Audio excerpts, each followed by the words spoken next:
Good afternoon, everyone. I hope everyone has enjoyed their day so far. I hope everyone enjoyed their lunch.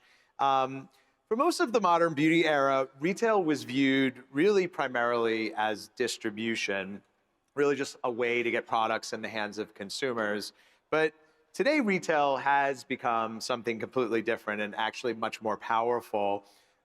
Retailers today are now curators, they're validators, they're translators, and increasingly, they are the infrastructure that allows brands to scale globally. So in a category defined by speed, saturation, and constant newness, this ability to curate and thoughtfully and strategically, bring products together, this has become one of the most important forces that are shaping our industry today. Retailers also often see the future before the rest of us do because you guys have access to just an incredible amount of information, right? So you know the signals of consumers. So what they're discovering, what they're buying, and then importantly, what they're coming back to buy. And so today we're going to explore how three very different retail decision makers approach this role as a beauty gatekeeper. So Grace Vernon leads Boots Ignite, a program designed to identify and rapidly scale the brands driving global momentum and bring them into one of the UK's most powerful and iconic retail platforms. So thank you, Grace, for being here with us all the way from the UK. Jessica Matling curates beauty and home for Moda Operandi, serving one of the most sophisticated luxury clients in the world. And Philip Meller, founder of Purish, helps brands successfully enter the German and broader European markets, which has a very, very complex retail landscape that he's going to help us to understand. Before we dive in, I do want to acknowledge, so this panel originally had a speaker called Mohammed Al-Shamri from BeautyMatter on it. He is based in Kuwait, and unfortunately, because of the situation in the Middle East, he wasn't able to join us. So we're thinking of Mohammed and thinking of all of our friends in the Middle East, but I did want to acknowledge that obviously he couldn't make it for this panel today. So, but we have a fabulous crew to sort of pick up the reins. Okay, so I'd like to start the conversation by talking about the retail customer journey in 2026. So the customer journey has sort of been completely turned on its head, with creators morphing into mini retailers, social selling gaining real traction, and platforms like TikTok presenting consumers with millions of discovery and purchasing opportunities every single day. And so I'd like to ask each of you, how do you remain an essential part of the customer journey given the ecosystem that we live in today? So Grace, let's start with you. Obviously, as one of the most established retailers in the world, in the beauty space, how do you think about Boots' role in a world where social platforms might introduce products to them before they make it into a retailer? So I think it's an incredibly exciting time in beauty and in wellness as well, because the categories are just kind of converging together. Because the world of brand building has evolved so much. You have direct access to the consumer now. If you think 10 years ago, you would need a retailer to get in front of the customer's eyes, and now you can directly reach them. So that means there's more products, more brands, more trends, more innovations than we've ever seen before. Which means it is very competitive, but it ultimately means, we have such an engaged consumer base within beauty, so we can target them really well. But ultimately, we work in such a sensorial category. You want to smell the fragrance, you want to feel the texture, and you want to see the color match and make sure that foundation shade is right for you, for example. So physical retail plays such an important role within that. And obviously, digital and having that full omni-channel experience is a key part. And we still are the biggest health and beauty website in the UK as well. So that's a key part of our strategy.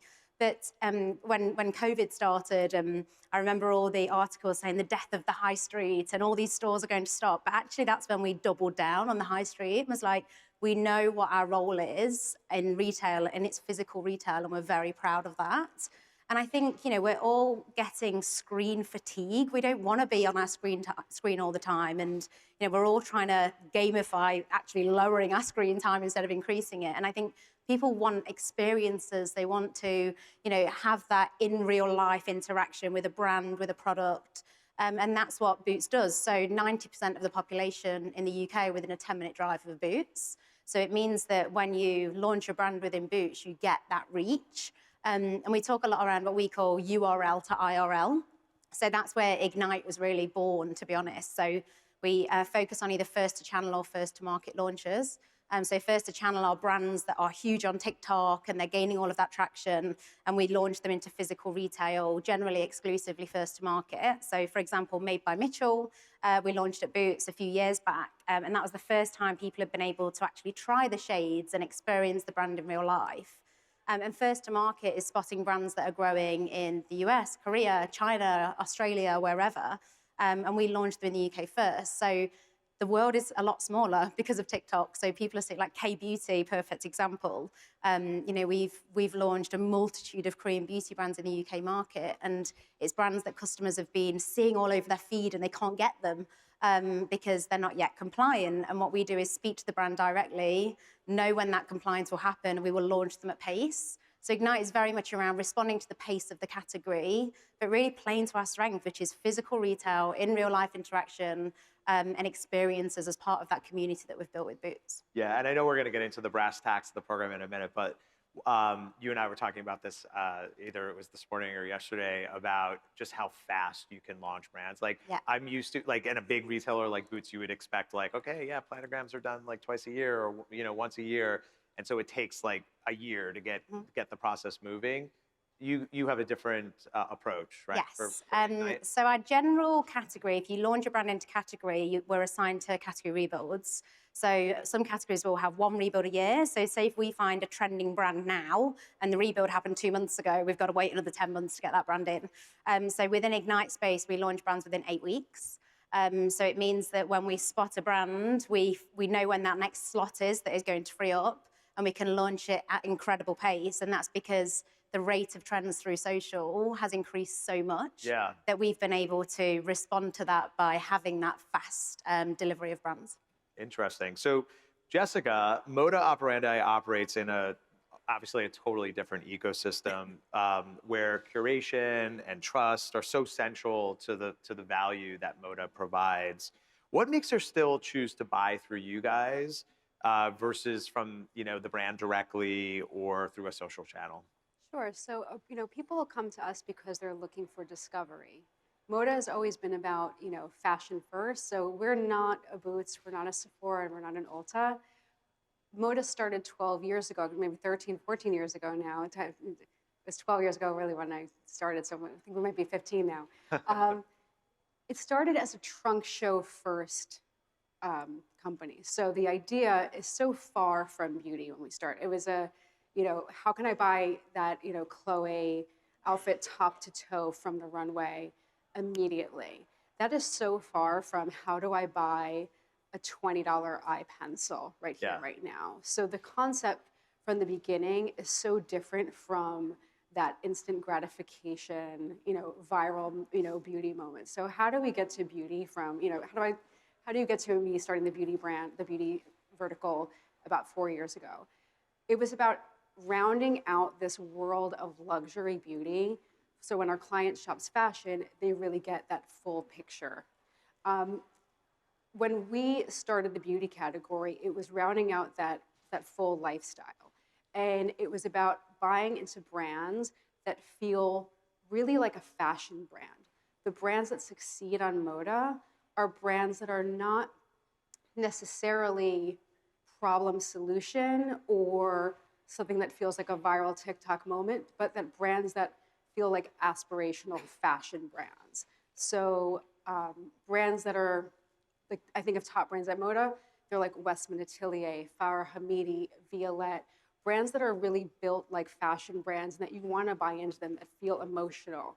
Those are also brands the brands that are top at Moda are really very much like emotional brands that make you feel something, that you can feel it just like looking at your phone when you're scrolling through. You want to buy into that world. We don't have a brick and mortar store right now at Moda, but you feel that just by like looking at your screen. So that's really been like the secret to success.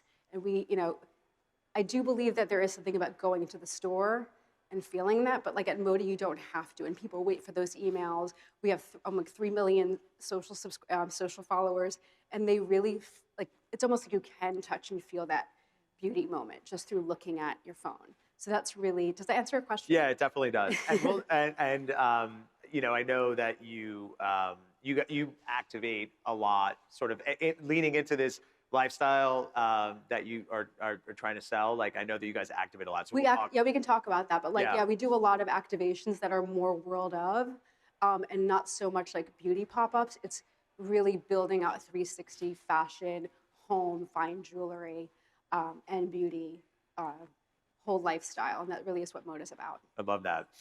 Philip, Purish is a digitally native platform, but you also distribute brands across the physical retail ecosystem in Germany. How do you think about the role of a retailer versus a creator or an influencer in today's discovery ecosystem? Yeah, I think social commerce is a great tool to discover new brands. I think influencers, creators, experts should be should be a part of your strategy because they know very well what is trending, what the community wants, what the customers want. So it shouldn't be against each other.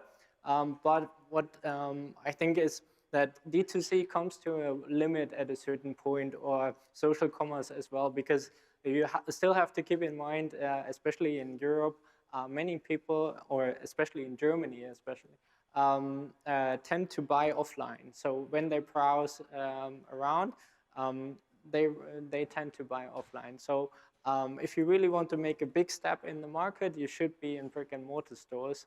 Yeah.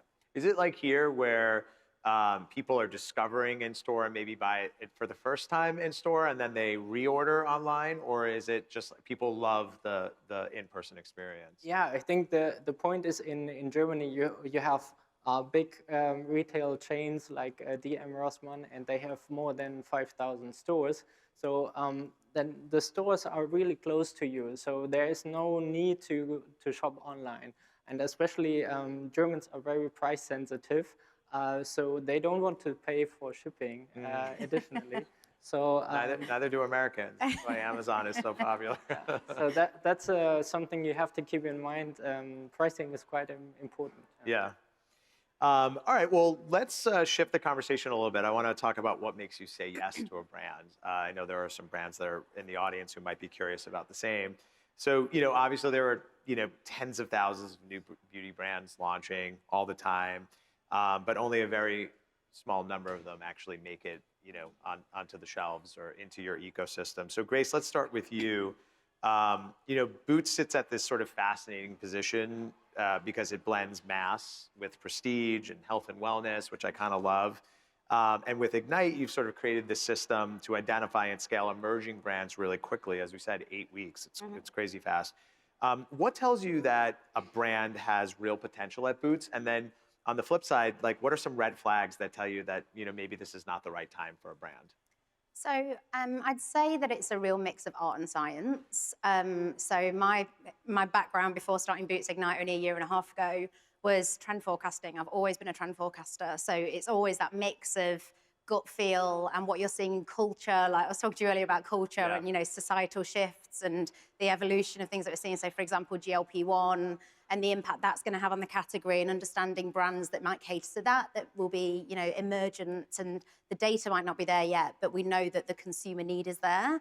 And the other side of it is data. So we love data. We have a lot of data internally. We're an 176-year-old business, and our Advantage card has 17 million active members. So we have a ton of data that we can use internally with sales data and loyalty data. But we also use a lot of market intelligence data. So we are continually looking at, so it's an AI-based platforms predominantly, that in a world of trend forecasting 5 years ago, you'd go to Korea and see what skincare trends were cool and say that will probably take about 3 years to come to the UK. Whereas now we use AI platforms that not only tell us what is trending, but where it's at in its life cycle. So we use that for trends, for ingredients, products, but predominantly for brands. So the data can tell us this brand is trending, and what we are aggregating is TikTok views that tells us if the customer is engaged and they're interested in the brand. We then look at Google searches, which tells us intent, and also the platforms that we're looking at, we're also incorporating ChatGPT as well. So we know if people are looking for through ChatGPT, and then we also look at Instagram engagement as well. So that's the key metrics that we would use. So if a brand ever approached us, so through Ignite, to be honest, we do a lot of the approaching. I'm a shameless DM slider on Instagram when I find a brand that I like. So we do a lot of the approaching. But the first thing we do is we put the brand straight into the data. Is the data telling us that it's growing, that it's, it's a sustained riser, or is it on the decline? And then it's about us just, using our market intelligence and our awareness in the business to know if that would work. In terms of red flags, I would say timing is everything. And the main thing we talk to a brand about is just being transparent. So Ignite was set up not only to launch and scale brands at pace, but it was also set up to collaborate with brands and partner with them to support them to scale. Because now a lot of founders, they're bootstrapped. They've never launched into retail before. They have no idea, what that means. We've had brands trying to deliver stock into our warehouse in vans. And we're like, you need a lorry to back into our warehouse, I'm afraid. So we partner with them and help them to navigate all of that. Yeah. So we're very open with the brand in saying, are you ready for this? Do you want this? Do you have the money, to fund the stock that we need to get you into stores? And that's a key part of it. But within Ignite, we've launched brands from huge brands like Medicube, Biodance, Wonderskin, Sashu. I know Sarah's in the audience. We were the first retailers to take Sashu from the US to the UK. And we've also launched tiny brands. So we launched a brand a couple of weeks ago in wellness. They have 3 staff members. They live in Southwest London near me, and they didn't have a printer to print off the contracts, and I had to meet them in a cafe so they could sign the contract for me. My. That's how small they are. Crazy. So, but we had to handhold them through the entire process, and we couldn't do that with every brand. It was too time-consuming. But for brands that we're excited about and we think they've got something cool and we want to launch them, then we have that partnership. But I think the red flag, the only thing for me is just true transparency. Like there's brands I've met with recently, particularly in wellness, where they aren't looking to scale into retail, and I've ended up in their inbox and we've had a call and they've said, oh, it's just not on our plan for this year. And we'll always say to them, zero pressure. If you're interested, the door's open, and when you're interested, come back. But if you do want to, we can help you with that. So I know someone said earlier around that, when the retailer comes calling, you don't want to say no. Like, we're not like that at all. It's, the door's open, we're interested. When you're ready, come back and let us know. Yeah. Because you only get one chance to launch in retail. And if it doesn't perform, it's really hard to get it back in.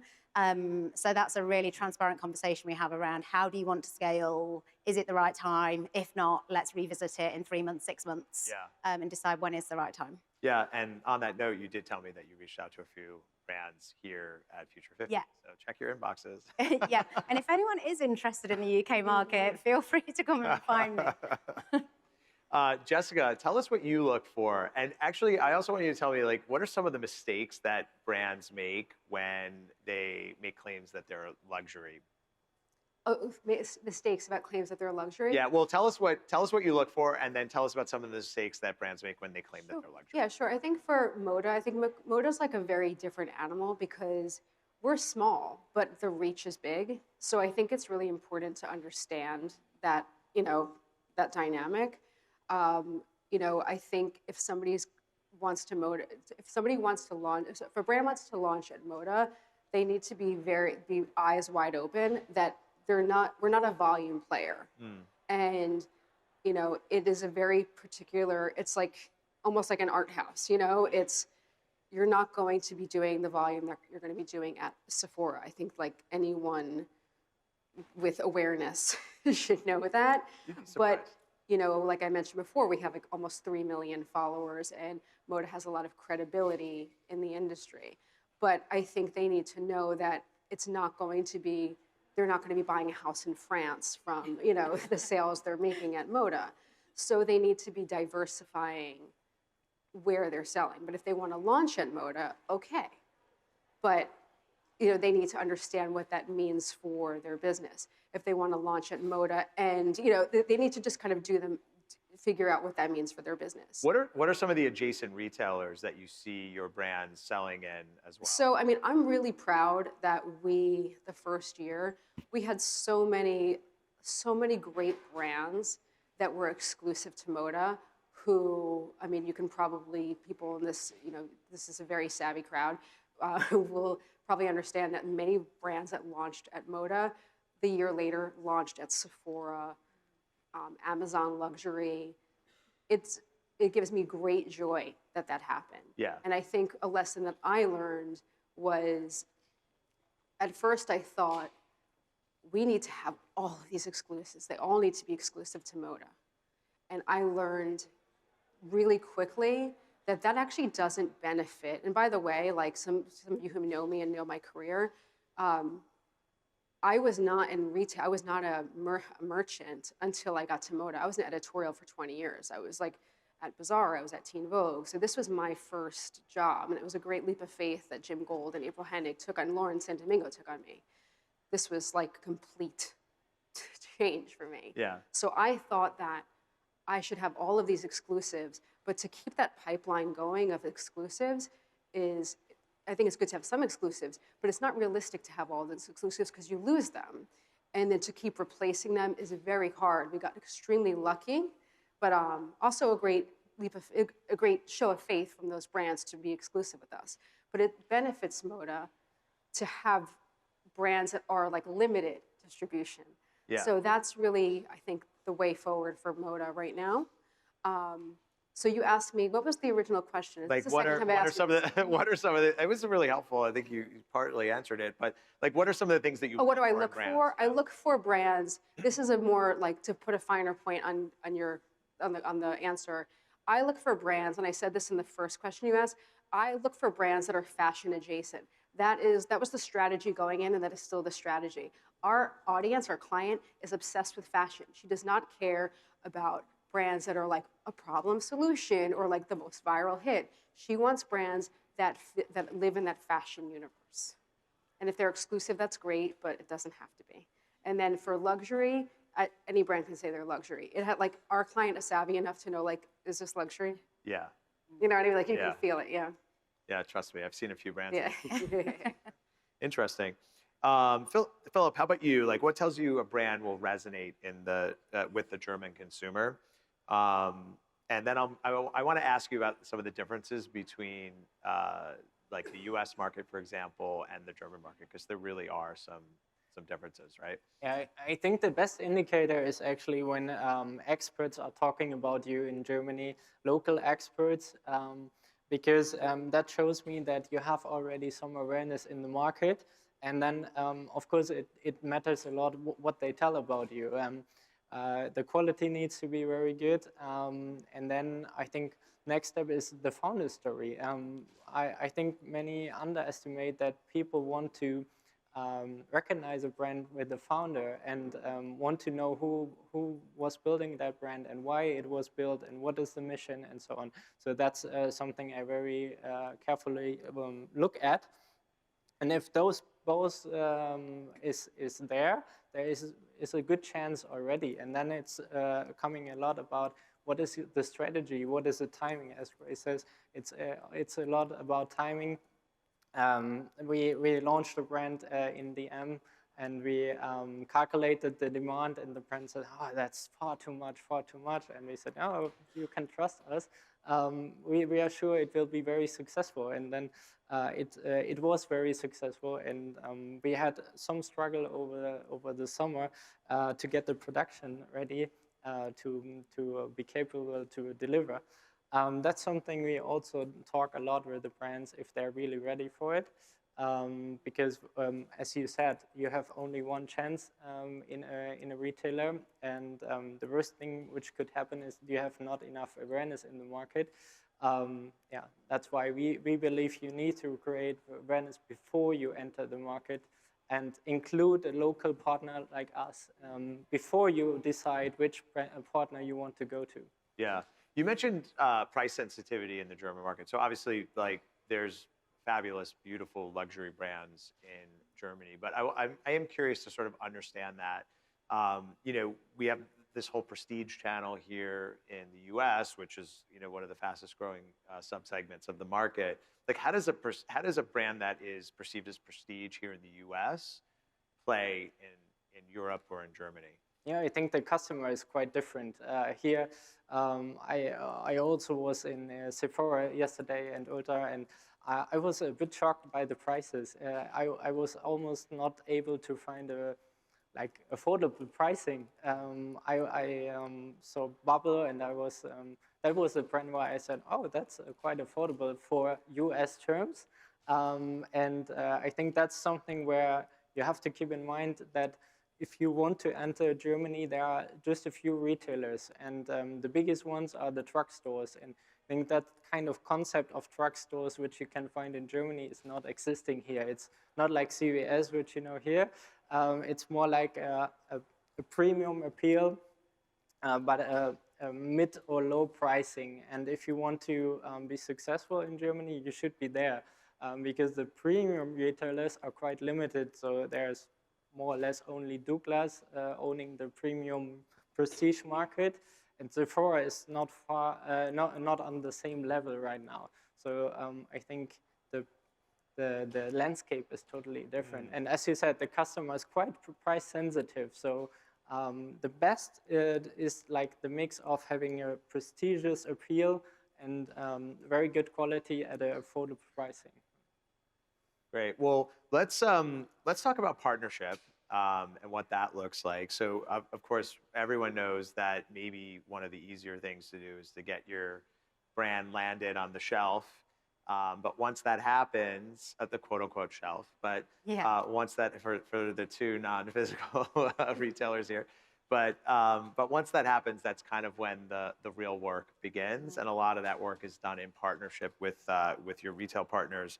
And so, Jessica, you know, Moda has built this reputation for introducing brands through storytelling, experiences, and editorial, which may be reflective of your personal background, perhaps. But how do you think about partnering with brands to build awareness and demand with your customer? The best things that we've done with our partners have been really like activations. That's like a buzzword, but we've done a lot of pop-ups. So last year we did a Palm Beach pop-up, and that was really successful. We did that with Skin Design London and Maison Detto. So Skin Design London, skincare brand, Maison Detto, great fragrance brand. So our private clients make up a really hefty piece of our business. As you could probably imagine, private clients spend baseline $10,000 a year. Obviously, most of that's fashion, but beauty is a nice piece of that as well. And hopefully, you know, more as time goes on. Beauty is still a relatively new category. So by introducing beauty in situ in these kind of pop-ups is great. And then we also have a lot of, you know, whenever we have fashion events, we layer in beauty. So like a Casa Cipriani Fashion Week pop-up, we had a 111 Skin, you know, facial suites for private clients. Fashion Week, we did Ludovic, we sponsored the show with 111 Skin. We also, when we have like on site, we do closet edits. So when we had a Regime de Fleur, another like great, like this is perfect brand that really embodies like fashion and beauty. We had a Chloe 70 closet edit. Augustinus Bader did that amazing Sofia Coppola lip balm. We did a closet edit with her, you know, Augustinus Bader favorites, but also other, you know, cross-brand favorites. So we're always trying to editorialize beauty with fashion. And are these, sorry, this is a little off script, but are these like pay-to-play opportunities, or is it? No, that's a really fair question. I'm sure some people are wondering that. Some of them are like, but like Augustinus Bader, 99.9%. No, that was not, you know, Chloe 70. No, but like some big suite, like we can't support that as a brand. That would be pay to play. But something like asking Chloe 70, what are your favorite things on site? That doesn't cost anything. Yeah.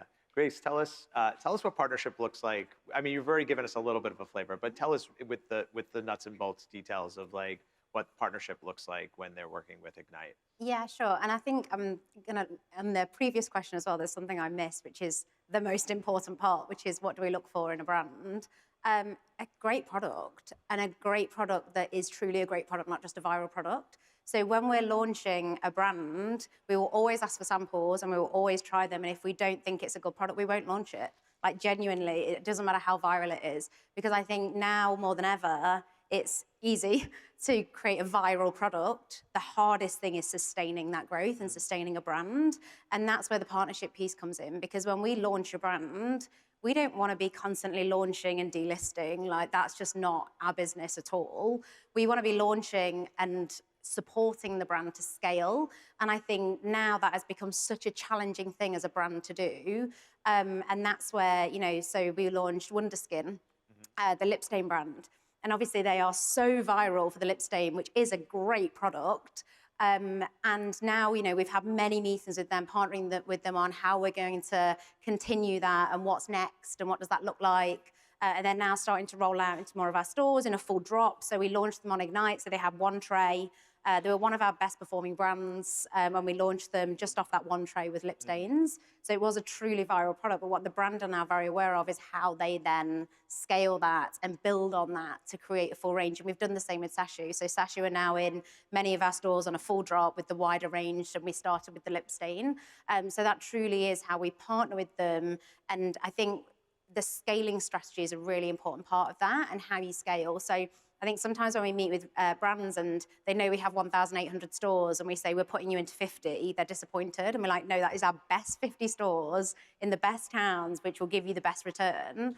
And that's how we like to launch and scale a brand, especially when we start with Ignite. That the product really is everything. It all starts with that and having that, amazing product. And then we help brands to, so through Ignite, we're conscious again that sometimes it's big brands, but it may be those smaller bootstrap brands. And we generally launch the brands exclusively. So we want to give them the best chance of working. So brands that come through Ignite get what we would call like a gold marketing package. So that means they get activation through our social channels. They get homepage space on boots.com. They are given more chance of appearing in our out-of-home campaigns and our adverts. Also, I think pretty much all of the Ignite brands have ended up in the Love Island villa because we sponsor that. So we unlock a lot of opportunities for Ignite brands that then become really social, viral things that they can talk about. But we know our strengths. We play to our strengths, which is very much around being a physical retailer and having these bigger strategic partnerships as a business that we bring them with. But then also we know their strength is social. So a key thing we talk to the brand about, when we're negotiating on launching a brand, we're not just talking margins, we're talking about how are you going to activate, how are you going to talk about your Boots launch, and then vice versa, right, this is what we're going to do.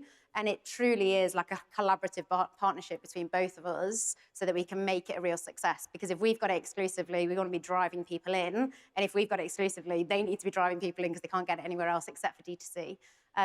So there's many things we do from that partnership perspective, be it the meeting them in a coffee shop to sign the contract, all the way up to those kind of marketing initiatives. And it really varies by brand, but it's definitely something we've put a lot of emphasis on over the last year and a half. Yeah, one thing I wanted to ask you, because I think we mentioned when we were doing our prep call that you guys also help with like payment terms and stuff like that. Yeah. If necessary. Yeah, so we introduced a new program called Lightning Terms, which is based on set criteria of your revenue, number of staff members, and based on that, you get improved terms with working through with Boots. So we know that not every retailer can take this, not every brand can take the standard terms and need to manage the cash flow element of things. So by getting the Lightning Terms, which you get generally with working with Ignite, if you meet the criteria, you get improved payment terms. You don't get the fees. So for example, if you miss a delivery slot or you type something in wrong on the forms, usually that would be a fee because then it costs us to fix that internally. But with these brands, we know that it will be their first time often going into retail. So we give a lot more support and flexibility with things like that as well. Yeah. Philip, I want to go to you. Tell us how you partner with your brands. And you have sort of the added dynamic that a lot of times, or similar to Grace in some ways, I guess, like where you're launching a brand in your market for the first time. So you're responsible for sort of brand building as well. So tell us quickly how you do that. Yeah, I want to make a comment to the exclusivity part, because we have launched one brand exclusively with the M, and then after half a year we launched with Rossmann also. Yeah. And we have seen that actually the sales didn't drop at the M. It actually boosts your brand to have multiple touch points, and also that you have quite loyal retail customers. So I guess in UK as well, that they are loyal to Boots, but if you are not in a different retailer at the same time, you might not know you and not get to you, and That's why we believe you should not focus too much on exclusivity, rather than being online, being offline. Also, we see a big shift in Amazon. When I started the company 9 years ago, many brands said, oh, I don't want to be on Amazon. I can't control the market. I can't control the pricing, the listing, and so on. It changed dramatically that now brands come to me and say, yeah, I want to be on Amazon, but in Europe, it's so fragmented, so many countries, so many languages, and so on. So we believe you should be there where the customer is, and make it as easy as possible. Yeah, and coming back to your question, so yeah, our approach is to be more like an extended team of a brand. We really want to understand the brand, want to understand the customer, and then figuring out which is the best retail strategy, marketing strategy. We believe that it's not only online. Of course, you need to have an online strategy with influencers and performance marketing, but you also need to build up a community, and we do it by events, by PR, or combining influencers and experts and have a talk or like a session. So really to make this brand alive and touchable somehow. And also in-store promotions like displays are still key. All right, well, I'm just looking at the clock and it looks like we're out of time, but I want to thank you guys for being so generous with all your great information, and thanks to everyone for joining us. Thanks again. Thank you.